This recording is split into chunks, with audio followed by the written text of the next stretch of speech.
Woohoo! Welcome to my garden. Welcome to my garden.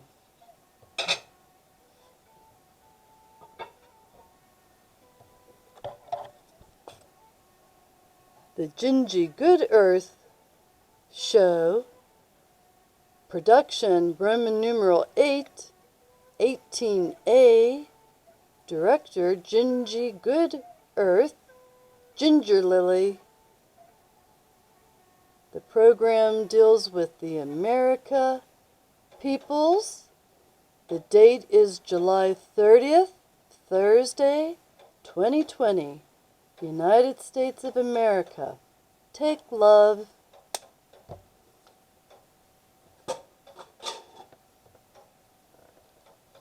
Be artful. Be blinging. Be a cupcake. Be danceful. Be expressive. Be fanciful. Be good.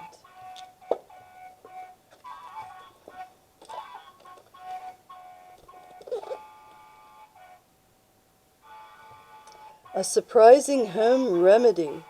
Honey, just one spoonful, can help quiet a nighttime cough. Honey soothes an irritated throat to help calm repeated coughing. It easily added to hot flavored teas. Take a chunk of honeycomb and squeeze it between a piece of toast to make it easier to swallow. Yummy for the tum-tum. The world's first chewing gum was honeycomb. It's a summer hummer goodie. Honey dipper beehive delicious. Unbelievable, rich and good. Tasting that is sweet, satisfying, healthy to eat. By Gretchen Schmidt.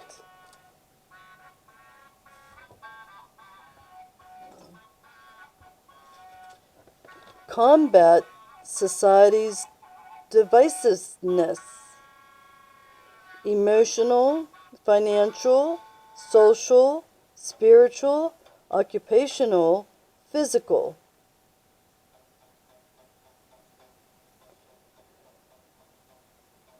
If you go to a website on the model of wellness developed by the Substance Abuse and Mental Health Services Administration and the Center for Application of Prevention Technologies, is a framework for decisions that highlight 8 dimensions of living that enhance our overall health: emotional, financial, social, spiritual, occupational, physical.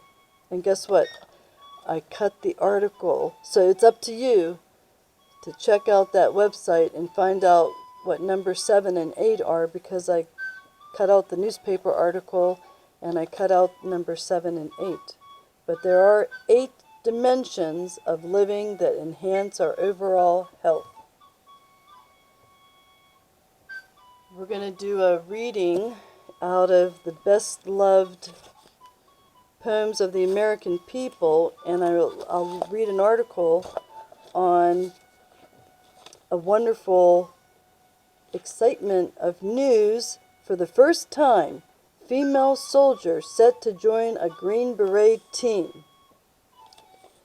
And from here you will go forward and join the storied formation of the Green Berets, where you will do what you are trained to do: challenge assumptions, break down barriers, smash through stereotypes, innovate and achieve the impossible. The Army does not release the identities of its commandos or disclose to which special forces group they will be assigned. The more than 6,700 Army Green Berets are highly trained commandos who usually work in 12-person teams. They often are used for specialized combat and counter-terrorism operations, and to train other nations' forces in battle skills. Many work with the different countries, more than 60. For the first time, a female soldier has graduated from the Army's elite Special Forces course and will join one of the all-male Green Beret teams, capping a years-long campaign to move women into the military frontline combat jobs. Well, I would like to congratulate this individual, and I have a poem that I like to read in her honor. Inspiration. To waken doubt in one holding so fast by thine infinity, so surely anchored on the steadfast rock of immortality, with wide embracing love, the spirit animates eternal years, pervades and broods above, changes, sustains, dissolves, creates, and rears. Though earth and man were gone, and suns and universes ceased to be, and thou were left alone, every existence would exist in thee. There is not room for death, nor atom that his might could render void. Thou art, being and breath, and what thou art may never be destroyed. Emily Bront. So, I'd like to, read that in congratulations of the latest new female Green Beret Marine. And remember, I have a wonderful, fantastic picture show. It's a slideshow that you can see on the video, and that's Hannistown, and we just watched Ohiopyle, Pennsylvania. Most of my pictures reflect the state of Pennsylvania and the state of New York, because I have one side of the family from Brooklyn who originated from the plantations on Long Island during the Pilgrim colonial days, and I have a heritage of family members raising horses for race shows and horse polo farms. So I love horses, and you can see I have different memorabilia regarding horses, and I want to read something on horses. Because horses are an endangered species, and one time I went to a county fair in Pennsylvania, and they had to face all the horses to the end of the stall, and then all their tails were cut because of the ticks, the problems of ticks. And so the horses' tails were cut, and then they had to face the other way because too many people, visitors that don't understand farm living, were, trying to pet the horse's nose, and they might have scared the horse or got bit, so then the horses had to face the other directions, which, people need to educate themselves on farm living. So, in the news, farm. Learn all about farms, read books about farming and the agriculture and the husbandry of farm animals, and, join your local 4-H group. And also attend Penn State University seminars at different branch-off campuses or main campus, which is at State College, Pennsylvania. And farming is wonderful, and we all have to get an agricultural green thumb. But here's a poem that I want to talk about. The essential joy of being with horses is that it brings us in contact with the rare elements of grace, beauty, spirit, and freedom. Sharon Lemon. She wrote that quote, and it came out of the Victorian magazine, so I picked that up. Now today we are going to read and continue the book, A Universal History of United States of America, and we're on page 128.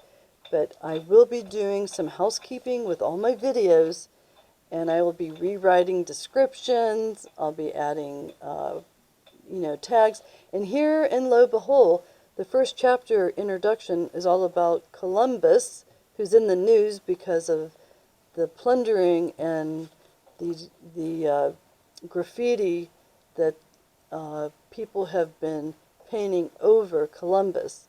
And I have a special article I want to read about that today, and I will review the very beginnings of the chapter on Columbus. And he was an artisan. He had the skills of a navigation of vessels that were very primitive for those days. And he is very responsible for bringing adventurers over from Europe to the America's mainland. And he is to be celebrated. Now, the other controversial problems were a problem all over 9 continents.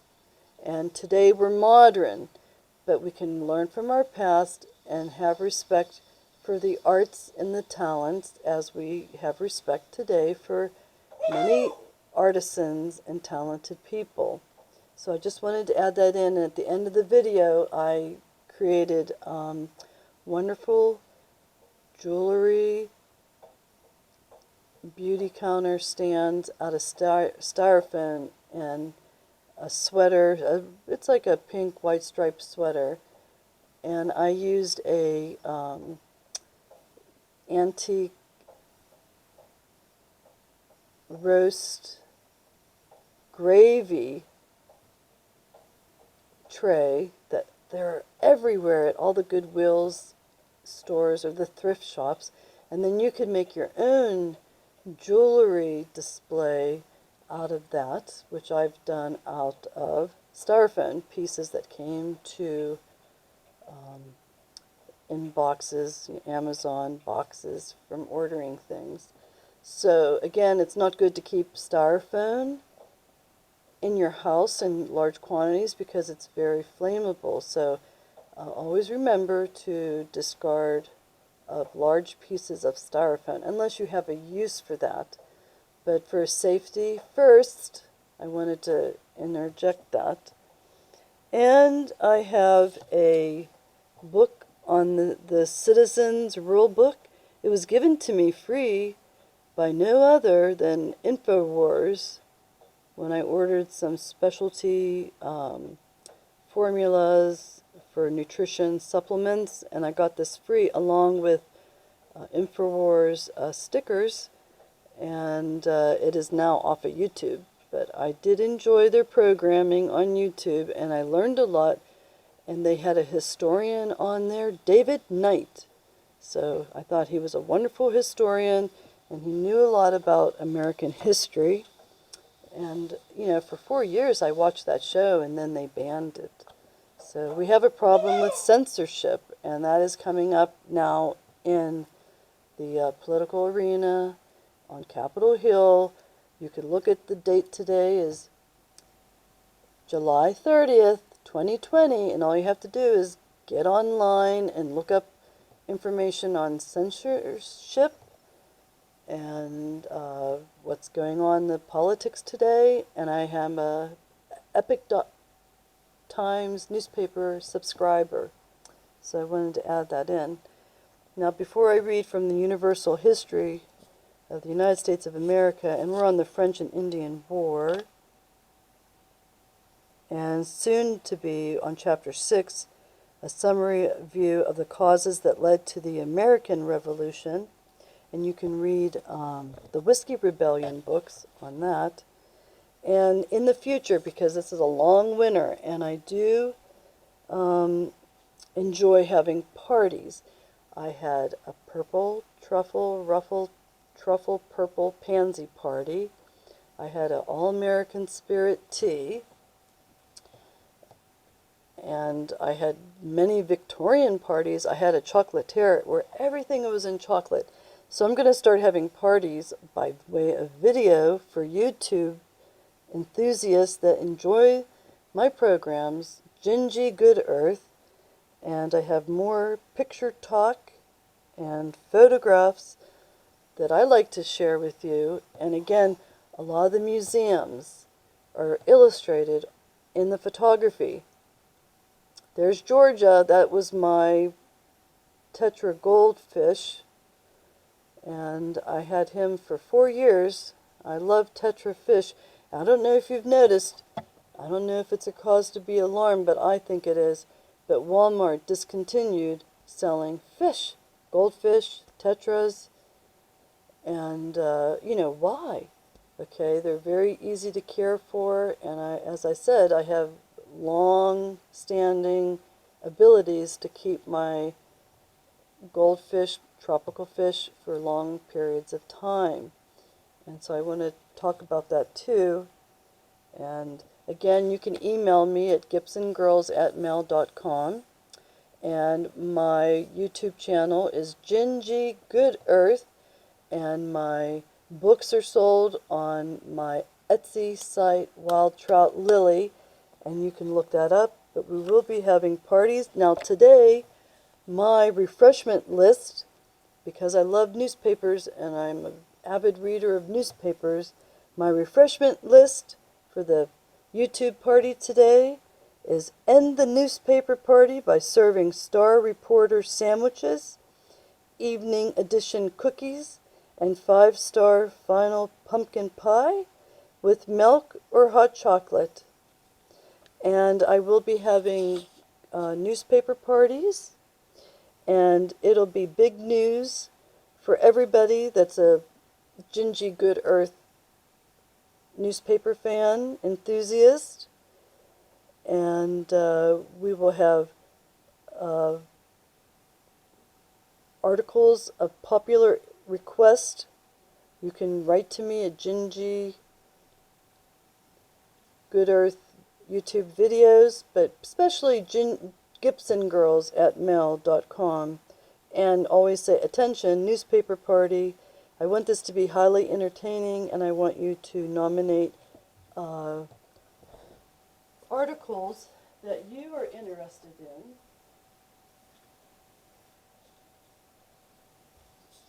And so think about that for the future. And then I'll email out invitations for the Newsy YouTube informational on GinGee GoodEarth.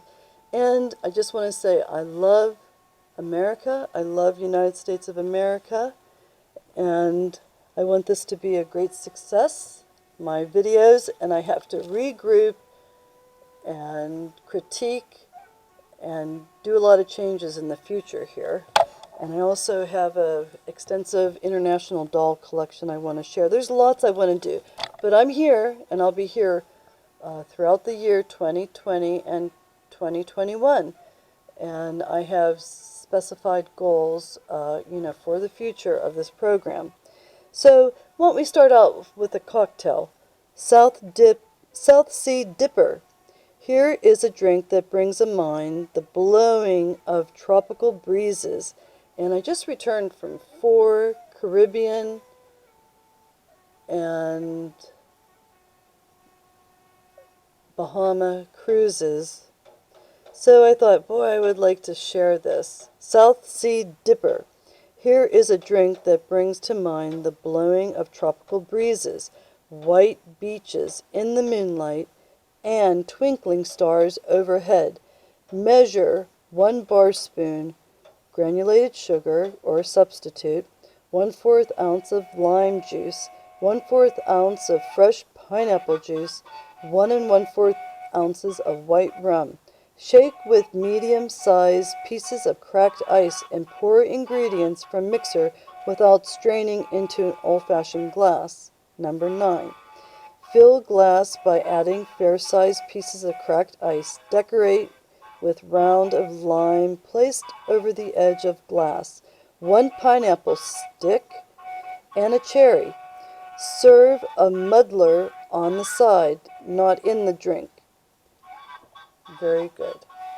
So, there is no picture for that, but I can, easily imagine what that would look like. Well, let's look at, here's the look and see glasses, and let's look and see. This is a waterfall located at Twin Lakes Park. Here we have the yucca plant, and here we have a dragon teapot, and my featured guest is Smokey Bear. And here he is, and if you look in my look and see glasses, you can see Smokey Bear. And I just want to remind everybody about fire safety and how important it is to be so careful with matches or lighter fluid while cooking out at a barbecue. You have to think safe. You got to safeguard your life, and you have to think safety first. Okay, fires are dangerous. And if you're camping and you have a campfire, make sure you put that out properly, and you keep your eye on keeping your family, loved ones, and friends safe. I just have to add that in. Okay, so I wanted to read We the People, the Constitution of the United States, in order to form a more perfect union, establish justice, ensure domestic tranquility, provide for the common defense, promote the general welfare, and secure the blessings of liberty to ourselves and our prosperity, do ordain and establish this Constitution for the United States of America. Originally, the Constitution had no title, but simply began, We the People. Government is not reason. It is not eloquence. It is a force, like fire. It is dangerous servant and a fearful master. That was quoted by George Washington. So, without further ado, we're going to start reading from the book, A Universal History of the United States of America, and we left off on page 28, so I will backtrack a little bit, and we're going to go to page 27. The incredible fatigues of this campaign so broke the constitution of this vigilant and brave commander that he returned to Philadelphia in a very enfeebled state, where after languishing a short time he died, universally lamented.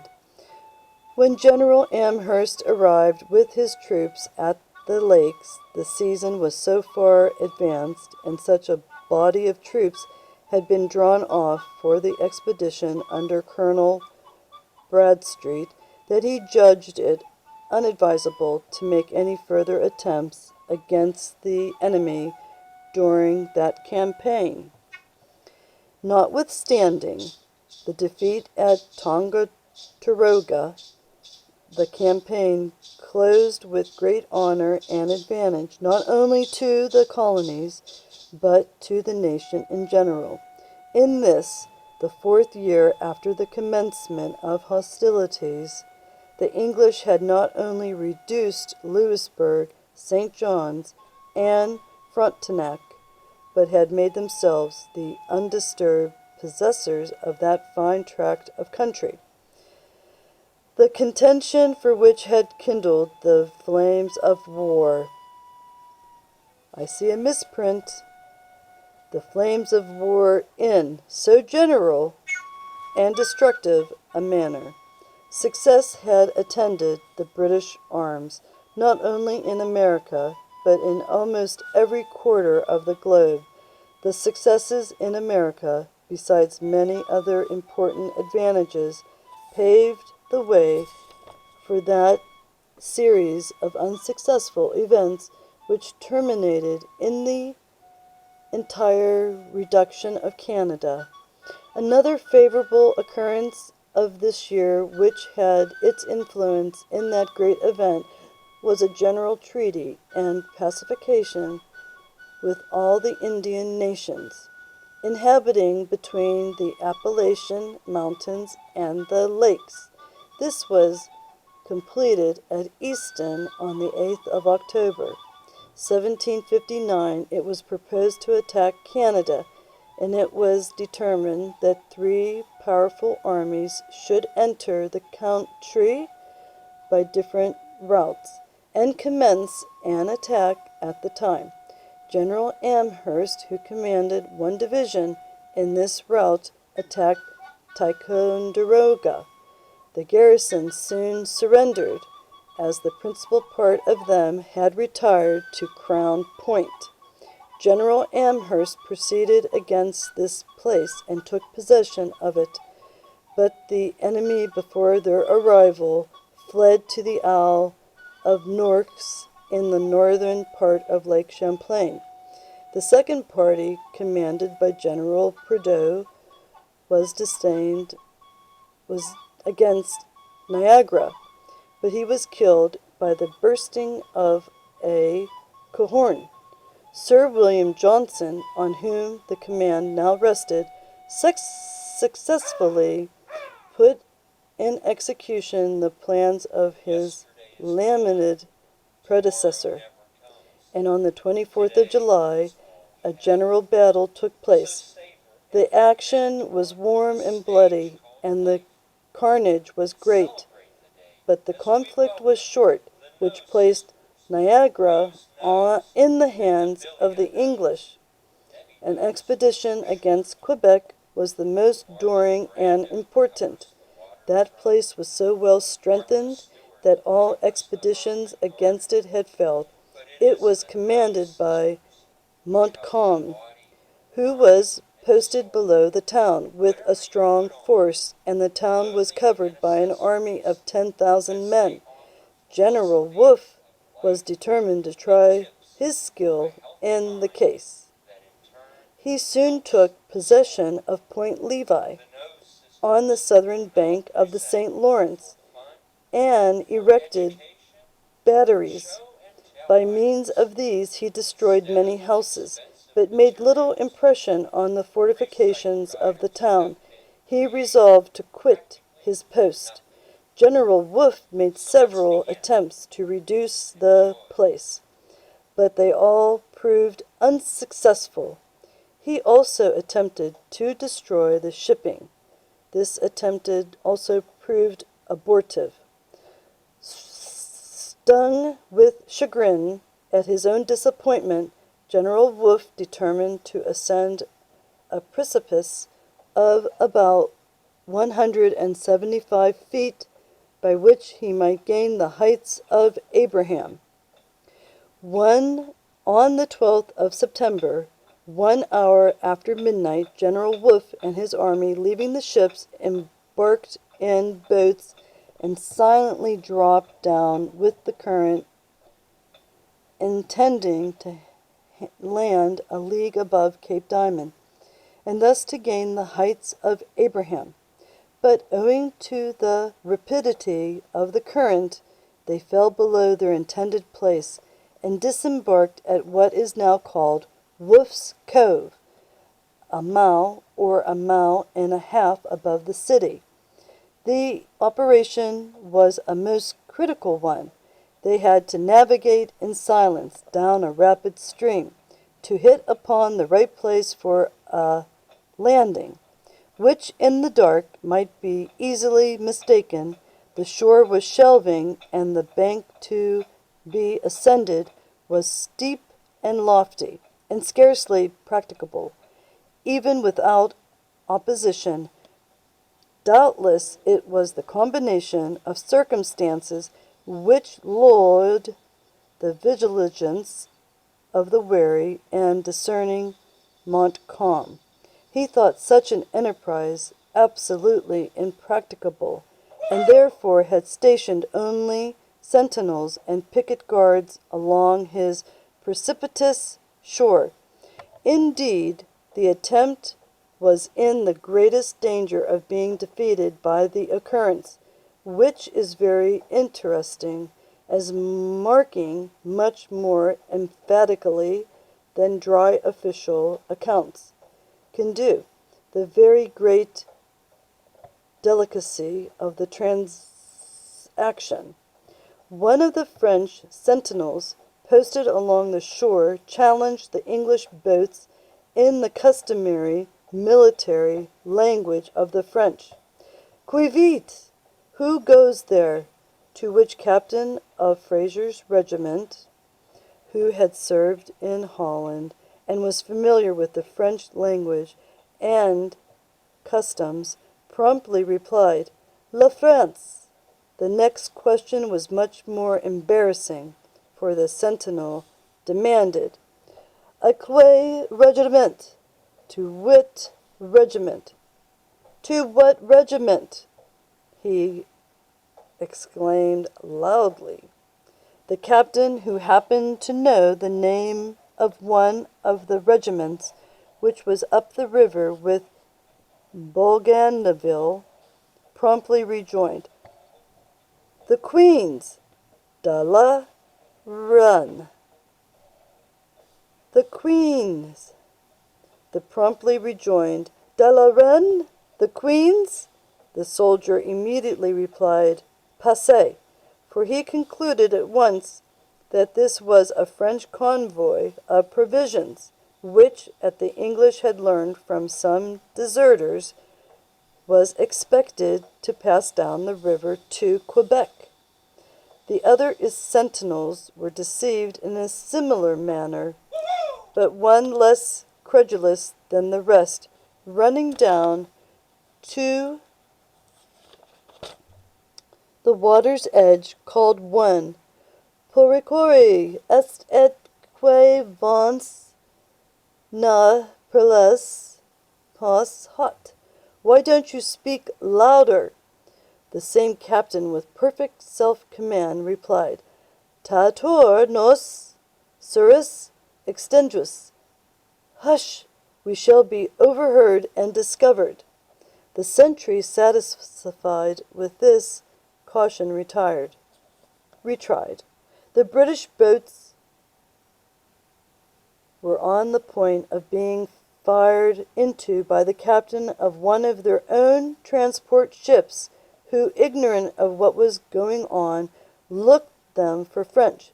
But General Wolfe, perceiving the commotion on board, rowed alongside in person and prevented the firing, which would have alarmed the town and frustrated the enterprise. So let's move in on the picture show so you can see the pictures, and I have to put back on the music.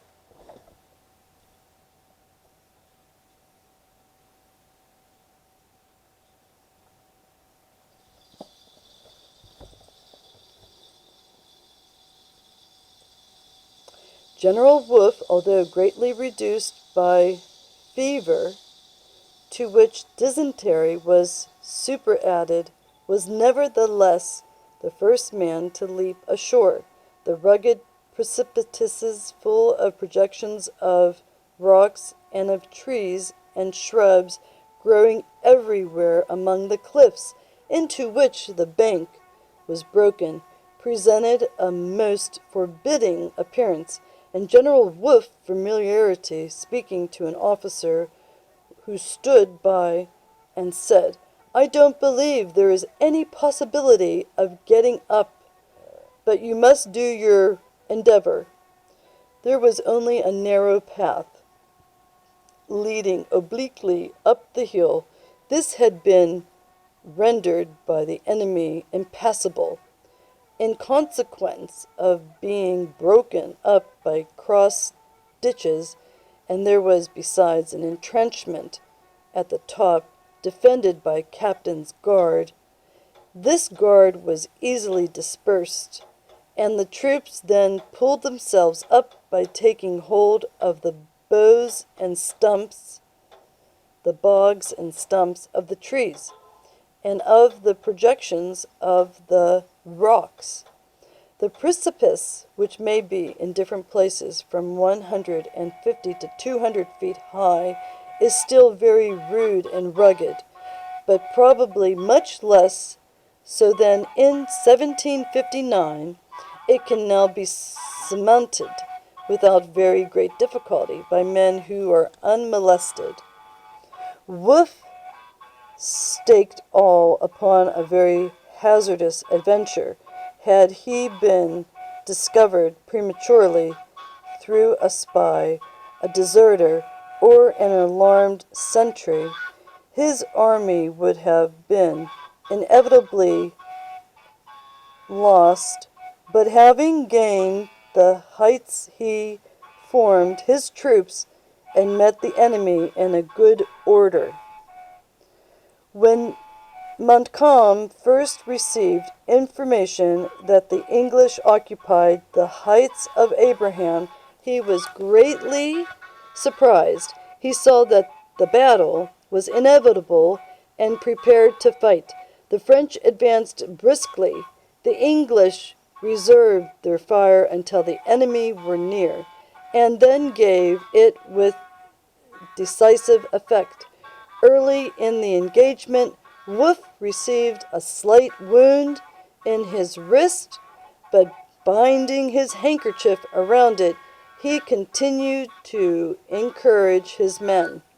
Soon after this, he received another in his groin.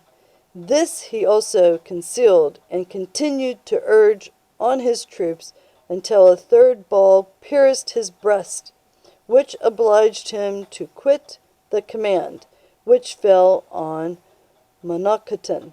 He was soon wounded, and the commander devolved upon Townshend.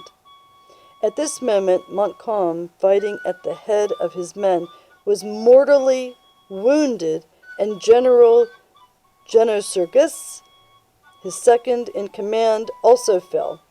The loss of their commanders caused the French to give way. Wolfe, who was reclining in his head on the arm of an officer, was aroused by the cry of, "They fly! They fly!" The hero eagerly asked, "Who fly?" Being informed the French were routed, then said he, "I die in peace," and expired. This death, says Professor Stillman, has finished a grand and pathetic subject for the painter, the poet, the historian, and undoubtedly considered as a mere military glory, it is one of the most sublime that the annals of war afford. In 5 days after the battle, the city surrendered and received an English garrison. In September 1760, Montreal fell into the hands of the English, and soon after, all the French posts in Canada fell into their power. Thus ended a war which had continued 6 years, which had cost many thousand lives, and much distress. In 1763, Nova Scotia, Canada, the Isles of Cape Breton, and all other inlands in the Gulf and near the St. Lawrence were ceded to the British Crown. Remarks on Part 2. Manners and customs. The rapid increase of wealth began to introduce among the colonies the tastes and fashions of the European countries, but their continence was short among the Americans. Religious. The Dutch informed religion generally prevailed in New York during this period. Shakers and Friends arrived in America. During the French and Indian War, infidelity was introduced into the army by the English officers and soldiers who came into the country, and from the army is spread through society generally. The population was 2,500,000. That's the end of page 132, A Universal History of the United States of America. Our next chapter will be Part 3, Chapter 6, a summary view of the causes that led to the American Revolution. And we will be on page 133. and we'll stop there and continue. And I am going to backtrack my best to go over the pictorials, but I wanted to show you the Declaration of Independence, July 1776, so that you can enjoy that. And then I quoted George Washington today, and this is a nice picture of George. And I do everything by candlelight, and I enjoy reading, and I am learning with you. I am learning with you. Okay, and I do, regroup and repeat, because I am living the American dream. I'm living the American dream, and I love America. And this bag had sweet cherries in it. This is the bag for company. We had a dream to inspire Americans across the nation. Our American Dream label shows our solidarity and support of military families, veterans, and patriots of our country. And the website is, and this is grown in Washington State, is CMI Orchards, and the website is www.cmidream.com. Live the American dream, and we will all work together in success. And I did have a really great poem, but now we're going to move over to my art project, and I hope that you try this at home. It's so easy. And what we have here is styrofoam. The fabric that I used, it was a sweater, an old sweater. And then a, glue stick. So, I forget what it's called. But you can buy those at the store. Michael's store has this. Michael's art store. Used to be Pat Catan's. And I'll tell you a story. My art director, was the art director, did the debutante balls at the William Penn Hotel and the window displays for 40 years at Saks Fifth Avenue of Pittsburgh and Gimbel's of Pittsburgh. And on several of my productions, his name was Charles Specht, and he graduated from the Pittsburgh Art Institute. And he would say, Gretchen, I have to go to Pat Catan's, and, I'll see you later. And, we talked about art, and I'm thinking, oh, okay, well, that's great. You go ahead and visit with Pat Catan. And I also have a picture from the Epoch Times newspaper of the statue of Teddy Roosevelt and First American. And this is dated Thursday, June, it's in the opinion section, Epoch Times opinion, and it's dated June 25th, 2020. And then I read this article, here's my paper clipping, I read this article from the Pittsburgh Tribune, tear all the statues down. So I did discuss that, and I am going to go over more on Columbus. But now you can see what I made.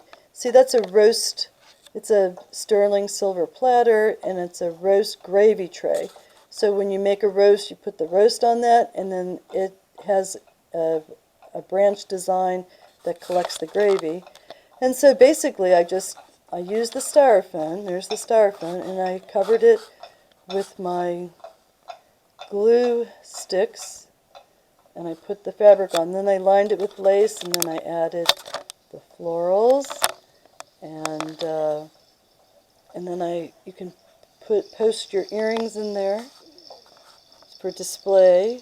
And here's a compact powder case that's very old. So if you would like to purchase that, it's only $30. So now I have 4 things for sale. And you just write to me, Gibson Girls at Mail, and then I will write to you back, and my address and everything is, posted many places. You also can go to Etsy.com, Wild Trout Lily.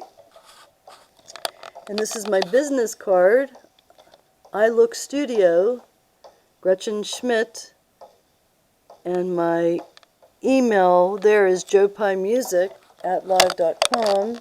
So anyhow, these are two crafts that I made, and as you can see, this is a wonderful vanity display for your jewelry. So I'm sending this to my granddaughter, and it's, a craft made out of styrofoam pieces, fabric, and a glue gun. And look at this. Look at this disco ball. I love disco. So, isn't that neat? Kind of gives it a glitzy performance. And there's several different earrings. And now the compact, the powder compact, if you would like to purchase that, is $30. And all you have to do is write to me at gibsongirls@mail.com. Again, if you want to donate to my program so I can buy, more video, flash drives and things like that, and a better camera, and you can reach me at PayPal. And it's on the description of my video, the information. And again, I'm going to get more standardized, with my programs. But at this point, oh, now can you hear the knocks, the horse's hoofs? Those are actual parts of a tree, the knots on a tree. And then I sanded down the bark and sliced it in half with a tool in carpentry, and then I just hit them together to make the sounds of the horse's hooves. Well, without further ado, I hope you enjoyed today's program, and my name is Gretchen Schmidt, GinGee GoodEarth Video Productions, and my suggestion is I have 60 YouTube videos under the name GinGee GoodEarth. And you can call me Ginger Lily, that's fine. I have a lot of fan mail already, and I'll try to keep up with it.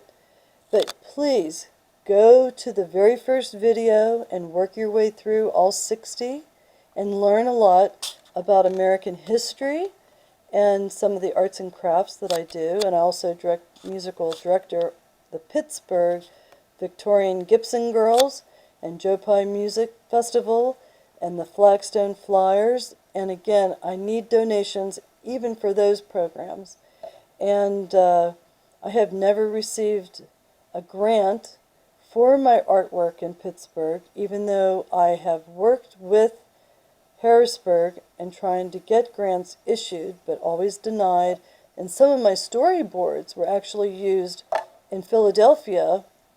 They got my ideas and they used my ideas, but I was never awarded, because it's by a vote.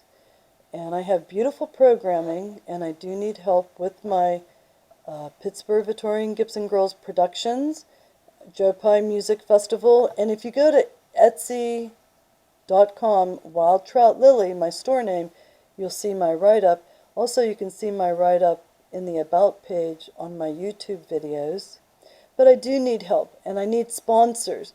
And if anybody would like to sponsor me with this valuable program on American history and my creative endeavors, I do need a sponsor, and I would love to talk with you. And you can get the information in my description. You could write to me, email me, and I'll return your email. And without further ado, I'll end the program today and wake up every morning with a song in your heart. And everybody have a really great day. Enjoy the day.